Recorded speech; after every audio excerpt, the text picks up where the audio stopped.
Hello everyone, मैं doctor Hansal Nayaj, associate professor geography, government girls college Chomu से। आज के इस वीडियो में हम भारत के भूगोल से भारत के प्रायद्वीपीय पठार के बारे में डिस्कस करेंगे।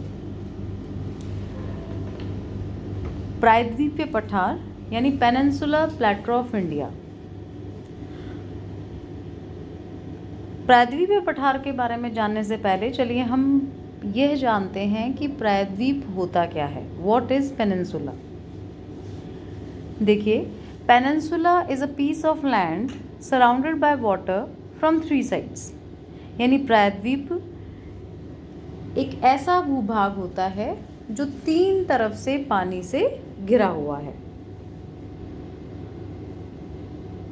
हाँ, जब भारत के प्रायद्वीपीय के पठार के बारे में हम बात करें तो इसका कुल क्षेत्रफल लगभग 16 लाख वर्ग किलोमीटर है। यानी इसका फैलाव 16 लाख वर्ग किलोमीटर है और यह एक त्रिभुजाकार आकृति वाला भाग है।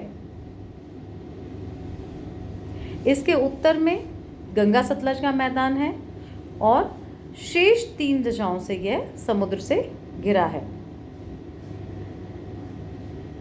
इस भूभाग की जो औसत ऊंचाई है 600 से 750 मीटर के मध्य है और यह देश का सबसे बड़ा भौतिक प्रदेश है। साथ ही साथ विश्व का भी सबसे बड़ा प्रायद्वीपीय पठार है। यह विश्व के प्राचीनतम पठारों में सम्मिलित है।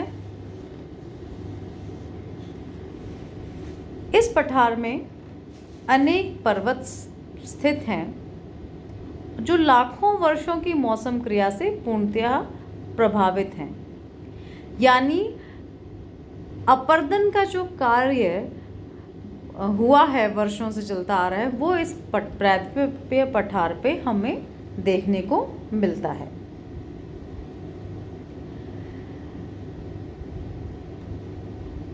इसका जो विस्तार है, जब हम विस्तार की बात करें तो उत्तर में राजस्थान से लेकर दक्षिण में कन्याकुमारी तक इसका है। जो कुल लंबाई है हम कहें तो लगभग 1700 किलोमीटर लंबा है और 1400 किलोमीटर चौड़ा है। इस पठारी भाग के अंतर्गत कई राज्यों के भूभाग सम्मिलित हैं, जैसे मध्य प्रदेश, दक्षिण पूर्वी राजस्थान, दक्षिणी बिहार, महाराष्ट्र, उड़ीसा, गुजरात, आंध्र प्रदेश, तमिलनाडु, कर्नाटक, केरल आदि। इस पठारी प्रदेश के पर्वतीय और पहाड़ी श्रृंखलाओं में अरावली पर्वत इसकी उत्तरी पश्चिमी सीमांत क्षेत्र के अंतर्गत आते हैं। विंध्यन पर्वत श्रृंखला इसकी उत्तरी सीमा बनाती है। राजमहल की जो पहाड़ियां हैं वो इसकी उत्तर पूर्वी सीमा बनाती हैं। वहीं गुजरात की गिर पहाड़ियां जो काठियावाड़ पठार के साथ मिलकर सीमा बनाती हैं। पश्चिमी घाट पर्वत, नीलगिरी, अन्नामलाई, कार्डमम तथा नागरकोल की पहाड़ियां पश्चिमी प्रायद्वीपीय सीमा का निर्माण करती हैं। वहीं पूर्वी घाट पर्वत पूर्वी प्रायद्वीपीय सीमांत महत्वपूर्ण पहाड़ी श्रृंखलाएं हैं। इस पठार की जो आंतरिक भाग की श्रृंखलाएं हैं उनमें सतपुड़ा, महादेव, मैकाल, अजंता, पारसनाथ और पालनी की पहाड़ियां हैं। ये देखिए, एक जो मैप है इसके अंतर्गत हम आसानी से इस प्रायद्वीपीय पठार के जो पठारी क्षेत्र हैं उनको देख सकते हैं। उत्तर में देखिए मालवा का पठार है, उससे लगता हुआ बुंदेलखंड, फिर भागेलखंड का पठार, भागेलखंड के पूर्व में छोटा नागपुर का पठार, छोटा नागपुर के बाद हम नॉर्थ ईस्ट की तरफ चलें तो शिलोंग का पठार है, ये भी इस प्रायद्वीपीय पठार का ही भाग है। वहीं छोटा नागपुर के दक्षिण के अंदर स्थित एक छोटा सा पठारी प्रदेश है जो दंडकारण्य का पठार के नाम से जाना जाता है। और उसके बाद जो मेन डेक्कन प्लेटो रीजन है, जो मेन दक्कन का लावा पठार है, वो वाला हिस्सा है, जिसमें कि महाराष्ट्र का पठार या दक्कन का पठार भी कह सकते हैं हम इसको, तेलंगाना का पठार और कर्नाटक का पठार सम्मिलित है। इनके पश्चिम और पूर्व में पूर्वी घाट और पश्चिमी घाट सीमाएं निर्माण करते हैं। तो ये एक मैप जो है ये क्लियरली शो करता है कि पर्वत जो पेनिनसुलर प्लेटो रीजन है उसके अंतर्गत जो पठारी क्षेत्र हैं वो कहाँ तक विस्तृत हैं। यही ये दूसरा मैप आप देखिए, इस दूसरे मैप में भी हमें क्लियर देखने को मिल जाएगा। इसकी सीमाएं जो हैं, पश्चिम में अरावली को देखिए, पश्चिमी सीमांत प्रदेश में अरावली है। उसके बाद विंध्या, सतपुड़ा या महादेव, मैकाल का जो पहाड़ी क्षेत्र है वो सेंट्रल हाईलैंड्स का रीजन कहलाता है। उसके बाद ये शिलोंग का प्लेटो रीजन है हमारा हम क्लियर देखने को जो इसका भी पार्ट माना जाता है। फिर हम दक्षिण में आए तो दक्कन का पठारी प्रदेश है, और ये दक्कन का जो पठारी प्रदेश में, इसमें हम पहले वाले डायग्राम में डिस्कस कर चुके हैं, तेलंगाना का पठार, कर्नाटक का पठार, ये सारे पठारी क्षेत्र इस दक्कन के पठार में ही इंक्लूडेड हैं, उसके ही भाग हैं। पूर्व में पूर्वी घाट, ईस्टर्न घाट्स, वहीं पश्चिम में वेस्टर्न घाट्स इसकी ईस्ट और वेस्ट सीमाएं बनाते हैं। देखिए, ज्योग्राफिकली हम देखें तो प्रायद्वीपीय पठार के भू आकृतिक रूप से हम दो श्रेणियों में इसे विभक्त कर सकते हैं। पहला पठारी भाग, दूसरा पर्वतीय भाग। पठारी भाग के अंतर्गत जो मुख्य पठार सम्मिलित हैं वो है दक्कन का पठार, तेलंगाना का पठार, कर्नाटक का पठार, मालवा का पठार, छोटा नागपुर का पठार, मेघालय का पठार, बुंदेलखंड का पठार, भागेलखंड का पठार और काठियावाड़ का पठार। वहीं हम अगर प्रायद्वीपीय पठार की पर्वत श्रेणियों की बात करें तो इसके अंतर्गत विंध्याचल पर्वत श्रेणी, अरावली पर्वत श्रेणी, सतपुड़ा, महादेव, मैकाल और फिर पश्चिमी व पूर्वी घाट, ये सारे जो पर्वत श्रेणियाँ हैं ये सभी प्रायद्वीपीय पठार के पहाड़ी भागों के अंतर्गत सम्मिलित हैं। तो चलिए पहले अपन शुरुआत करते हैं प्रायद्वीपीय पठार के पठारी भागों की विशेषताओं में। सबसे पहले हम लेते हैं दक्कन का लावा पठार। देखिए, दक्कन का लावा पठार प्रायद्वीपीय पठार का एक उपभाग है और पठारों के अंतर्गत ये भारत का सबसे बड़ा पठार है। ट्रायंगुलर शेप है, यानी त्रिकोणीय शेप है इसकी, और इसका विस्तार लगभग 7 लाख वर्ग किलोमीटर क्षेत्रफल है। 7.5 लाख वर्ग किलोमीटर क्षेत्रफल है। अब देखिए, उत्तर में यह 3000 मीटर ऊंचा है। इसकी जो औसत ऊंचाई की जब हम बात करें तो 3000 मीटर हाइट है इसकी मीन सी लेवल से, समुद्र तल से। और पश्चिम में इसकी जो ऊंचाई है वो 900 मीटर के लगभग, औसत ऊंचाई 900 मीटर के लगभग रह जाती है। दक्कन के लावा पठार को हम महाराष्ट्र का पठार भी कहते हैं। इस पठार के अंतर्गत जो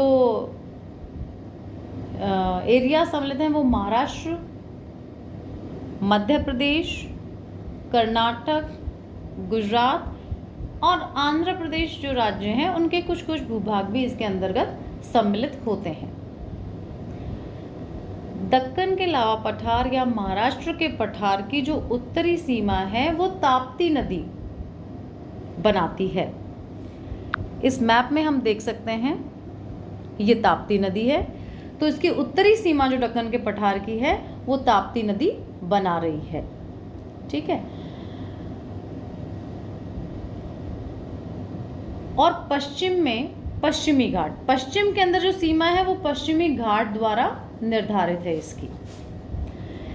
इस पठार की अन्य विशेषता यह है कि यह बेसाल्ट चट्टानों से बना हुआ है, और ये जो बेसाल्ट रॉक्स होती हैं इनमें जो मिनरल्स हैं, मिनरल रिसोर्सेज हैं या खनिज हैं, वो प्रचुर मात्रा में हमें उपलब्ध होते हैं। जैसे कि मुख्य जो मिनरल्स हैं जो यहाँ पाए जाते हैं रॉक्स में, वो है आयरन यानी लोहा, अभ्रक, मैग्नेसाइट, बॉक्साइट आदि। इस महाराष्ट्र के पठार को या दक्कन के पठार को गोदावरी नदी 2 भागों में विभाजित कर देती है। पहला भाग है हमारा तेलंगाना का पठार, और उसके बाद आता है कर्नाटक का पठार। देखिए, तेलंगाना को जो पठार है वो गोदावरी नदी के उत्तरी भाग में स्थित पठारी क्षेत्र है। यह पूर्णतः वनों से आच्छादित हैं, और यहाँ पर वर्धा नदी जो है वो बहती है। इस वर्धा नदी पर सिंचाई के लिए काफ़ी तालाब बने हुए हैं, जहाँ जो एग्रीकल्चर के लिए इम्पोर्टेंट है। तेलंगाना के पठार का जो दक्षिणी भाग है वो एक उर्मिल मैदानी भाग है, यानी उर्मिल मैदानी भाग यानी उबड़ खाबड़ पथरीला भाग है वो, और इसी भाग के अंतर्गत तालाब बनाने के लिए काफ़ी स्कोप है, और काफ़ी तालाब इस भाग में, उर्मिल मैदानी भाग में पाए जाते हैं। वहीं जो दूसरा एक भाग है उसे मैदान कहा जाता है, और ये समतल भाग है। इस भाग पर इस पठारी क्षेत्र के कई बड़े नगर स्थित हैं, जिनमें हैदराबाद और सिकंदराबाद प्रमुख हैं। फिर आता है हमारा कर्नाटक का पठार। देखिए, कर्नाटक का जो पठार है उसे 600 मीटर ऊंचाई वाली समोच्च रेखा 2 भागों में विभाजित करती है, उत्तरी भाग और दक्षिणी भाग। उत्तरी भाग पर जब हम उत्तरी भाग की बात करते हैं तो वहां पर कृष्णा और तुंगभद्रा नदियां बहती हैं। यहाँ घाट प्रभा व मालप्रभा नदियां कृष्णा नदी में उसके दाएं भाग पर मिलती हैं, और इसी कर्नाटक के पठार पर के दक्षिणी भाग पर मैसूर जो है, यानी हम कहते हैं कर्नाटक के पठार का जो दक्षिणी भाग है उसे हम मैसूर का पठार कहते हैं। यह दक्षिणी भारत का उच्च सीमा वाला पठार है। देखिए, जब ढाल की बात करें तो सामान्यतः इसका ढाल पूरब की ओर है, जबकि उत्तरी भाग का जो ढाल है वो उत्तर की ओर है। इसके पश्चिम में पश्चिमी घाट और पूर्व में पूर्वी घाट सीमा बनाते हैं। नीलगिरी पहाड़ियों द्वारा इसकी दक्षिणी सीमा का निर्माण होता है। पश्चिमी भाग मालवाड़ के नाम से जाना जाता है, जो एक पठारी क्षेत्र है, और इस पठारी क्षेत्र की जो औसत ऊंचाई है वो 1000 मीटर है। साथ ही साथ इसकी जो अन्य विशेषता है वो ये है कि ये पहाड़ी क्षेत्र काफ़ी कटाफटा भाग है, और इसका जो ढाल है वो बड़ा तीव्र है। यहाँ पर नदी घाटियों की गहराई भी अधिक देखने को मिलती है। साथ ही साथ ये पूरा पठारी भाग वनों से आच्छादित है। पूरब की ओर का भाग उर्मिल मैदानों वाला भाग है। मैसूर के पठार की जो प्रमुख नदी है वो कावेरी नदी है, और यहाँ पर ग्रेनाइट की पहाड़ियाँ मिलती हैं जो कि काफ़ी नीचे धसी हुई हैं। अगला पार्ट जो हम लेते हैं पठारी भाग का वो है छोटा नागपुर का पठार। यह पठार बिहार व झारखंड के गया, हजारीबाग और रांची आदि क्षेत्रों में फैला हुआ है। छोटा नागपुर के पठार की जो औसत ऊंचाई है वो 700 मीटर के लगभग है और महानदी, स्वर्णरेखा, सोन व दामोदर नदियां इस पठार की मुख्य नदियां हैं। ये सभी नदियां गहरी घाटियों में प्रवाहित होकर अलग अलग दिशाओं में फैली हैं। सोन नदी जो है वो पठार के उत्तर पश्चिम से बहकर गंगा नदी में समाहित हो जाती है। वहीं दामोदर नदी पठार के मध्य भाग में पश्चिम से पूर्व की ओर प्रवाहित होती है और महानदी इसकी दक्षिणी सीमा है जो दक्षिण पूर्व में प्रवाहित होती है। इस पठार की उत्तरी सीमा जो है वो राजमहल की पहाड़ियां बनाती हैं और छोटा नागपुर का पठार जो है वो कई भागों में बंटा हुआ है। दामोदर नदी जो बह रही है के उत्तर में कई पठार और पहाड़ियों के समूह मिलते हैं हमें, जिनमें हजारीबाग तथा कोडरमा के पठार प्रमुख हैं। दामोदर नदी के दक्षिण में रांची का पठार स्थित है और यह रांची का पठार जो है वो सामान्यतः समतल है। कुछ निचली पहाड़ियों को छोड़कर यहाँ पर ग्रेनाइट और नीस चट्टानें पाई जाती हैं, यानी यहाँ के जो पहाड़ हैं वो ग्रेनाइट और नीस चट्टानों से निर्मित हैं। इस समतल भाग पर ही रांची जो शहर है वो स्थित है। इस नगर से नदियां चारों दिशाओं में प्रवाहित होती हैं। देखिए, दामोदर घाटी एक भ्रंश घाटी के रूप में हमें देखने को मिलती है और जिसमें गोंडवाना लैंड के जो निक्षेप हैं वो पाए जाते हैं। और यदि हम खनिज पदार्थों के पॉइंट ऑफ व्यू से देखें तो इस पठार को खनिजों की दृष्टि से काफ़ी धनी यानी रिच माना जा सकता है। यहाँ पर भारत के प्रमुख खनिज जैसे बॉक्साइट, अभ्रक, कोयला आदि भारी मात्रा में पाए जाते हैं। इसके अतिरिक्त अलावा जो दूसरे जो खनिज हैं वो हैं टंगस्टन, क्रोमाइट, चूना पत्थर, चिकनी मिट्टी, चाइना क्ले, क्वार्ट्जाइट, इमारती पत्थर, तांबा आदि। खनिजों के अलावा यह छोटा नागपुर का पठारी जो भाग है वो वन संपदा की दृष्टि से भी इम्पॉर्टेंट है, महत्वपूर्ण है। यहाँ पर इकोनॉमिक इम्पोर्टेंस के जो ट्रीज़ हैं वो पाए जाते हैं, जैसे कि सागवान हुआ, शीशम, साल, जामुन, सेमल, बांस आदि काफ़ी बहुतायत में यहाँ पे मिलते हैं।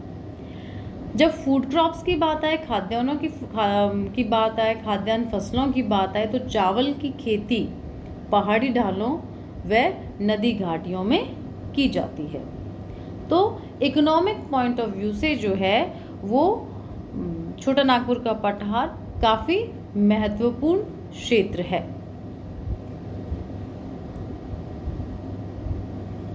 आइए अब हम बात करते हैं मालवा के पठार की। देखिए, मालवा का पठार जो है वो लावा द्वारा निर्मित काली मिट्टी का पठारी भाग है और इसका ढाल गंगा नदी घाटी की ओर है। इसमें पार्वती, बेतवा, माही, चंबल एवं कालीसिंध नदियां प्रवाहित होते हुए यमुना में मिल जाती हैं। क्योंकि इसका जो ढाल गंगा नदी की तरफ है, गंगा इसके उत्तर में, तो उत्तर की ओर जो नॉर्दर्न साइड है उस तरफ इसका ढाल, इस पठारी भाग का ढाल है। मालवा के पठार की जो औसत ऊंचाई है वो 250 मीटर है। इन पठारों पर कहीं कहीं उर्मिल मैदान मिलते हैं जिनमें चपटी पहाड़ियां स्थित हैं, जैसे कि ग्वालियर की पहाड़ियां इम्पोर्टेंट मुख्य हैं इसमें। इस पठार की जो उत्तरी व उत्तर पूर्वी सीमा है उस पर बुंदेलखंड व भागेलखंड के पठार स्थित हैं।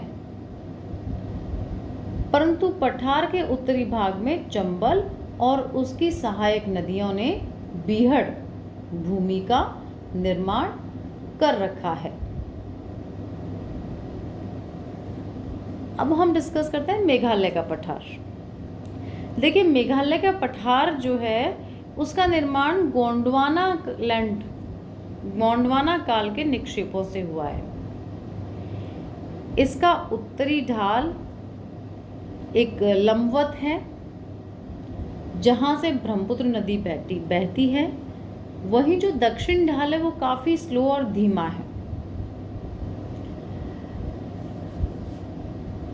नेक्स्ट जो पठार है वो है बुंदेलखंड का पठार। देखिए, यह पठार ग्वालियर का पठार और विंध्याचल श्रेणी के बीच में फैला हुआ है। इस बुंदेलखंड के पठार की जो औसत ऊंचाई है वो 300 से 600 मीटर के मध्य है।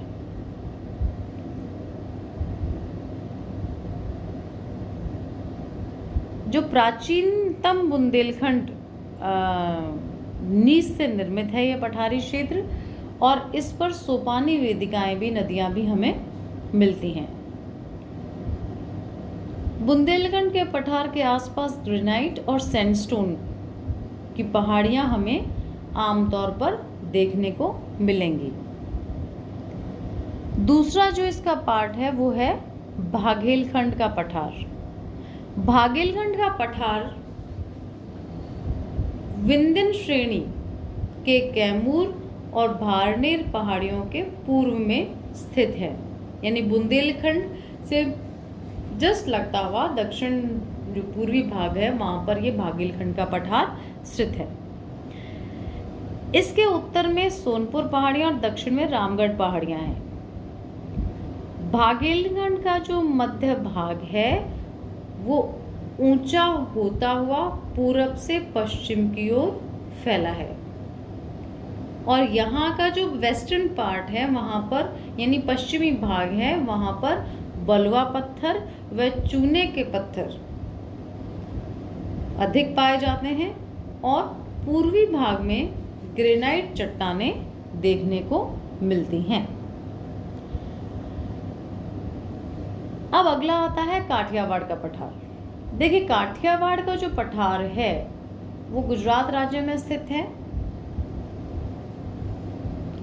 यह भी एक प्रायद्वीपीय पठार है, और इसकी जो एवरेज हाइट है, औसत ऊंचाई है समुद्र तल से, वो 200 से 400 मीटर के मध्य है। इसी पठार का अंग जो है वो है गिर पर्वत, जहां गिर लाइन्स पाए जाते हैं, वो एरिया। इस पठारी भाग में लावा चट्टानों के अतिरिक्त टर्शरी काल के जलोढ़ संरचना के भी प्रमाण हमें मिलते हैं, और इसका जो स्लोप है या ढाल है वो उत्तर से दक्षिण की ओर है। तो देखिए, ये तो हुआ अरावली पर्वत श्रेणी का पठारी भाग, जिसके अंतर्गत हमने सभी पठारों की जो भौगोलिक स्थिति है, भू आकृति है, उसके बारे में डिस्कस किया।